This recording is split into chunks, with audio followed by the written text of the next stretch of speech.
নেপাল থেকে দেশে ফিরেছেন চিত্রনায়িকা অপু বিশ্বাস।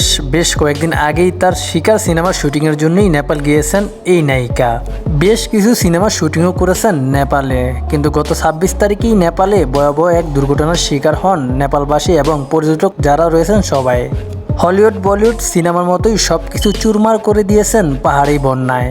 সেই দৃশ্য যেন সবাইকে কাঁদিয়ে তুলেছেন। নেপালের এই ভয়াবহ দুর্ঘটনার পরেই আর কেউ সেখানে শুটিং করতে চায়নি শিকার টিমের। সেজন্যই শিকার সিনেমার শুটিং ব্যাকআপ করেই দেশে ফিরে এসেছেন শিকার সিনেমার পুরো টিম। এই জায়গায় এসে একটা গানের শুটিং করা ভাই, আমরা টোটাল টিমই ঢাকা ব্যাক করেছি এবং আমরা পরবর্তী শিডিউল তৈরি করব।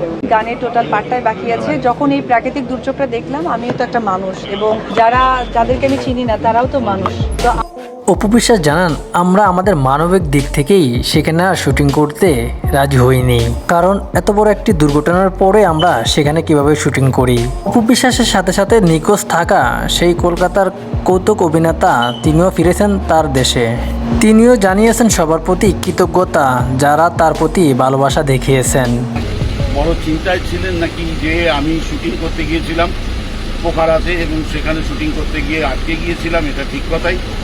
এবং অনেক রকম সমস্যা হয়েছে, সেই সমস্ত সমস্যা থেকে অনেকভাবে নানানভাবে ঘুরে ফাইনালি গোরখপুরে গিয়েছিলাম এবং গোরখপুর থেকে আমি আর প্রতিভা আমরা দুজনে ওখান থেকে ফ্লাইট ধরে জাস্ট নাও ফিরেছি। শুধুমাত্র আপনাদের ভালোবাসায় আমাকে আবার ফিরিয়ে এনেছে।